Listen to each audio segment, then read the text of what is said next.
छोटी बहू की भक्ति।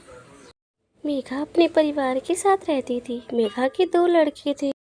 मेघा के बड़े लड़के की बहू शहर की थी। वह अपने अकॉर्डिंग ससुराल में रहती थी। मेघा की बड़ी बहू तेज थी। वह घर के कामों में ज़्यादा हाथ नहीं बटाती थी। पर मेघा की छोटी बहू गांव की थी और वह मेघा को बहुत खुश रखती थी। उसका हर काम खुशी खुशी करती थी। इसी व्यवहार से मेघा अपनी छोटी बहू से बहुत प्यार करती थी।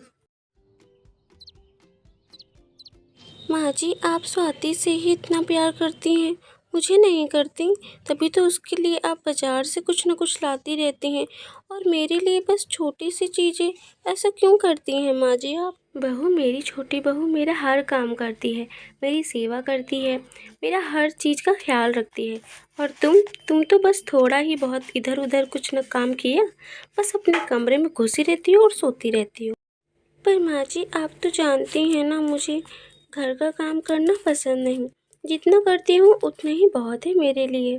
दीदी, मैं हूँ ना, मैं करती तो हूँ। आपको जो अच्छा लगे वो आप करें। क्यों छोटी बहू, तुम यहाँ काम करने के लिए आई हो? तुम भी तो थक जाती हो ना। तुम क्यों नहीं अपने कमरे में आराम करती हो जाकर? माँ, अगर आपको कोई किसी चीज़ की ज़रूरत हुई तो? क्यों छोटी बहू, क्या मेरे हाथ पैर में चोट लगी है? क्या मैं खुद नहीं ले सकती? तुम घर का सारा काम कंप्लीट करने के बाद अपने कमरे में थोड़ा आराम कर लिया करो। बस छोटी बहू, अब मैं कुछ नहीं सुनूंगी। इतना कहकर मेघा वहाँ से चली जाती है। हाँ स्वाति, माँ जी ठीक तो कह रही हैं। तुम थक जाती होगी ना, आराम कर लिया करो, वरना बीमार पड़ जाओगी। मुझे क्या। इतना कहकर बड़ी बहू भी वहाँ से चली जाती है। छोटी बहू, नवरात्रि आने वाली है। तुम मंदिर की रख रखाव और साफ सफाई कर लेना। मंदिर की तैयारियां भी शुरू कर लेते हैं। परसों नवरात्रि का पहला दिन है। तुम नवरात्रों में व्रत रहती हो ना छोटी बहू? जी माँ, मैं पूरी नहीं रह पाती। मैं पहला और आखिरी व्रत रहती हूँ और दुर्गा मैया जी के पूरे मन से भक्ति व अर्चना करती हूँ। बड़ी बहू, तुम बताओ, तुम रहती हो ना व्रत? जी नहीं माँ जी, मैं बस पूजा पाठ कर लेती हूँ, मुझसे भूखा नहीं रहा जाता। तो ठीक है बड़ी बहू, तुम पहले नवरात्रि की छोटी बहू के साथ पूजा पाठ करके घर का सारा काम करोगी।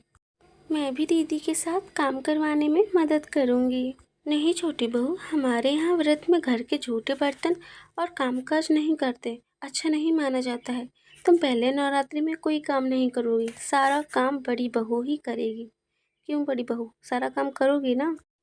जी माँ जी, मैं सारा काम घर का करूँगी। बड़ी बहू ने सास को इतने गुस्से में पहले कभी नहीं देखा था। इस डर की वजह से सारा काम करने के लिए बड़ी बहू मान जाती है। नवरात्रि के पहले दिन स्वाति माता रानी का मंदिर सजाकर सच्चे मन से पूजा पाठ व अर्चना करती है। बड़ी बहू, नाश्ता बना लिया? अगर बन गया हो तो नाश्ता लगाओ। वो माँ जी, मैंने नाश्ता अभी नहीं बनाया। वो क्या है, मैं आज लेट उठी थी तो जल्दी से बस नहाकर चली आई पूजा करने के लिए। क्या? आज के दिन तो तुम्हें जल्दी उठना चाहिए था और मैंने कहा था ना कि आज का सारा काम तुमको ही करना है, फिर भी तुमने ये गलती की। इतने में ही आवाज़ आती है, माँ जी आइए, नाश्ता लग गया है। डाइनिंग टेबल के पास पहुँचते ही मेघा देखती है कि दोनों बेटे नाश्ता कर रहे हैं। छोटी बहू, ये नाश्ता तुमने बनाया है? जी माँ, वो मैं आज जल्दी उठ गई थी तो सोचा सारा काम तो दीदी करेंगी, तो मैं क्यों ना नाश्ता ही बना लूँ, तो इसलिए। बड़ी बहू, कुछ सीखो छोटी बहू से, तुम्हें तो सोने से ही फुर्सत नहीं है। सुबह सुबह इतनी डांट पड़ने के बाद बड़ी बहू को चैन नहीं मिलता। वह घर का कोई भी काम करती तो गुस्से में बड़बड़ाती जाती और काम करती जाती। और फिर शाम को, ओ बड़ी बहू ज़रा आना। आज रात को खाने में क्या बनाओगी बड़ी बहू? चलो मैं ही बता देती हूँ। आज रात को खाने में हलवा पूरी सब्जी और। क्या माँ जी, इतना सारा खाना बनाना पड़ेगा? हाँ, छोटी बहू व्रत थी सारा दिन, तो रात को पूजा पाठ करके इसी खाने से व्रत खोलेगी, इसलिए कोई दिक्कत है क्या बड़ी बहू? नहीं नहीं तो माँ जी, मुझे कोई दिक्कत नहीं है। वो माँ जी, एक बात कहूँ, क्या मैं भी आखिरी का व्रत रख सकती हूँ? ये कोई बच्चों का खेल है कि जब मन चाहा रख लिया? पहला और आखिरी ही रखा जाता है। कोई कोई तो पूरे 9 दिन व्रत रखता है, पर तुम्हें तो भूख बर्दाश्त नहीं होती ना बड़ी बहू। जाओ जाकर रात के खाने की तैयारी करो। व्रत रखेंगी। आज तो सारा दिन काम करते करते कमर टूट गई, और माँ जी ने तो रात के खाने का इतना बड़ा मेन्यू दे दिया। ओह मम्मी, ये स्वाति की बच्ची आज बड़ा आराम फरमा रही है ना।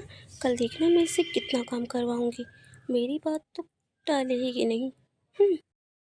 रात का सारा खाना जैसे तैसे बड़ी बहू बना लेती है, बड़बड़ाती जाती है और खाना बनाती जाती है। हे दुर्गे मैया, हे माता रानी, आप मेरे इस भोग को स्वीकार करें और मैं आपका इस भोग को ग्रहण करके व्रत खोलूंगी। जय हो माता रानी, मंगल करो मैया, जय दुर्गे मैया। भोग लग जाने के बाद बड़ी बहू सबको खाना देती है और फिर खुद खाना खाती है। उफ, अब खाना खाने को मिला है। कितना बिजी दिन गया मेरा आज का। बड़ी बहू, खाना खा रही हो? खाना खाने के बाद सारे जूठे बर्तन धो लेना। वो क्या है, तुम तो जानती हो ना, वो की छोटी बहू। हाँ माँ जी, आपकी छोटी बहू व्रत है और व्रत में जूठे बर्तन नहीं मानते। ठीक है, मैं सारे बर्तन मांज कर ही सोने जाऊंगी। ओह नो, इतने सारे बर्तन। हाँ, कहाँ फंस गई मैं। इतना कहकर फिर जल्दी जल्दी बर्तन धोती है और फिर अपने कमरे में सोने के लिए चली जाती है। ओफो, मैं तो आज बहुत ज़्यादा थक गई। फिर इतना कहकर वो भी सो जाती है। अगले दिन सुबह जल्दी उठकर छोटी बहू सारा काम करती है और फिर नहा धोकर पूजा पाठ करती है। पूजा पाठ करने के बाद किचन में नाश्ता बनाने की तैयारी करती है। बेटा वंश, आज तेरी बीवी नहीं दिख रही है, सो रही है क्या? हाँ माँ, कल कह रही थी कि आज सारा काम करते करते बहुत थक गई हूँ, तो शायद बस सो रही होगी, नींद नहीं खुली होगी। ये कोई समय है घर की बड़ी बहू के सोने का? रोज़ तो छोटी बहू सारा काम करती है, तब भी सुबह जल्दी उठ जाती है। नहीं माँ, शायद उठ गई होगी और नहा रही होगी। मैं अभी जाता हूँ और कहता हूँ कि माँ बुला रही हैं, ठीक है? कमरे में पहुँचते ही वंश देखता है कि अभी भी उसकी बीवी सो रही है। सुनो, उठो जल्दी, उठो ना, सुबह हो गई है, देखो सूरज निकल आया है और माँ गुस्सा कर रही है, सुबह के 7:30 बज गया है कि तुम अभी। इतना सुनकर बड़ी बहू झट से उठकर बैठ जाती है। क्या माँ जी को पता चल गया कि मैं अभी तक सो रही थी? हाँ, माँ जी को पता चल गया है, पर मैंने माँ जी को समझा दिया है कि वो शायद नहा रही होगी। जाओ जल्दी नाश्ता करने की तैयारी करो, मुझे ऑफिस जाना है। आओ बड़ी बहू, कल बहुत थक गई थी क्या? ओह, तभी सुबह देर से उठी हो, है ना बड़ी बहू? हाँ माँ जी, मैं कल बहुत थक गई थी। कल सारा दिन मैंने काम किया और थोड़ा सा भी आराम नहीं किया, तो इसीलिए। बैठो मत, जाओ जाकर किचन में खाने बनाने की तैयारी करो। छोटी बहू सुबह से किचन में लगी है, जाओ जाकर उसकी मदद करो जाकर। ऐसे ही अब बड़ी बहू रोज कोई न कोई वजह से अपनी सास से डांट खाती रहती है। नवरात्रि का आखिरी दिन यानी 8वां नवरात्र आ जाता है। मेघा की छोटी बहू व्रत रहती है और पूजा पाठ अर्चना और सच्चे मन से माता रानी का भजन कीर्तन करती है। उस दिन भी बड़ी बहू को सारा काम करना पड़ता है। उस दिन तो ज़्यादा ही काम पड़ जाता है, क्योंकि आइए देखते हैं। माँ जी, आज 9 कन्याओं को कन्या खिलानी है, तो दीदी पूरी सब्जी हलवा खीर और सब चीज़ों की तैयारी कर ली है। बस आप 9 कन्याओं को बुला लाइए। मैं उन कन्याओं को बैठने की जगह की तैयारी करती हूँ। हाँ छोटी बहू, मैं अभी 9 कन्याओं को बुला कर लाती हूँ, तब तक तुम बाकी की तैयारियाँ कर लो। छोटी बहू 9 कन्याओं को बिठाकर चुनरी पहनाकर उन्हें फिर भोज करवाती है, खीर पूरी खिलाती है और बाद में उनसे आशीर्वाद प्राप्त करती है। छोटी बहू, अब जो काम बचा है वो बड़ी बहू कर लेगी। अब तुम जाकर आराम करो, सुबह से तैयारी करते करते थक गई होगी ना तुम। जाओ। माँ जी, मैं आपकी बात नहीं टाल सकती, पर इतना सारा काम दीदी अकेले करेंगी, मुझे नहीं अच्छा लगता। पहले नवरात्र में मैंने आपकी बात मान ली, पर माँ जी, दीदी को ज़्यादा काम करने की आदत नहीं है, तो मैं भी करवा लेती हूँ, प्लीज़ ना माँ जी। देख बड़ी बहू, तुझे सारा काम करते देख छोटी बहू से सहा नहीं जा रहा है, और तू है कि पहले सारा सारा काम छोटी बहू पर सौंप कर कमरे में चली जाती थी। माँ जी मुझे माफ़ कर दीजिए, मैंने आप दोनों को बहुत परेशान किया। और तू छोटी मेरे बारे में कितना सोचती है। और एक मैं हूँ कि मैंने हमेशा तुझ पर पूरे घर का काम थोप कर सोने चली जाती थी। अब मुझे रियलाइज़ हुआ कि तुम अकेले काम करते करते कितना थक जाती थी, फिर भी तुमने मुझसे एक शब्द नहीं कहा। मुझे माफ़ कर दो छोटी। और माँ, आप भी मुझे प्लीज़ माफ़ कर दीजिए ना। सॉरी माँ जी, मुझे माफ़। नहीं दीदी, आप ऐसा ना बोलिए, मुझे नहीं अच्छा लगता। प्लीज़ दीदी, आपको मैंने अपनी दीदी माना है, प्लीज़। बड़ी बहू, मुझे अच्छा लगा कि तुम्हें अपनी गलती का एहसास हो गया है। अब पता चला जब सारा काम तुम्हारे सिर पड़ा। चलो छोड़ो, अब बताओ, तुम रोज़ जल्दी उठोगी ना, सबके लिए नाश्ता बनाओगी ना, सबका ख्याल रखोगी, स्पेशली मेरा। तभी मैं तुम्हें माफ़ करूँगी, वरना तुम्हें नहीं। जी माँ जी, अब मैं सुबह जल्दी उठा करूँगी। सुबह अलार्म लगा के सोया करूँगी, जिससे मैं सुबह जल्दी उठ सकूँ और सबके लिए नाश्ता बना सकूँ। पर माँ जी, एक बात और है। क्या बात है, बताओ।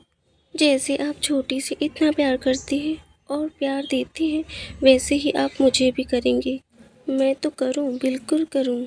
पर बड़ी बहू, तुम ऐसा काम तो करो। जी माँ जी, अब से मैं आपके अनुसार सारे काम करूँगी। बस उस दिन से मेघा की बड़ी बहू सुधर जाती है और घर में काम कराने में सबका हाथ भी बटाती है और सबके साथ मिलजुल कर रहती है, जिससे परिवार में खुशियाँ बनी रहती हैं। हेलो गाइस, मुझे उम्मीद है आपको कहानी अच्छी लगी होगी। हमें अपने परिवार में मिलजुल कर रहना चाहिए और खुश रहना चाहिए। और आपको मेरी कहानी अच्छी लगी हो तो प्लीज़ मेरे चैनल को सब्सक्राइब, वीडियो को लाइक, कमेंट एंड शेयर कर दीजिए। Thank you.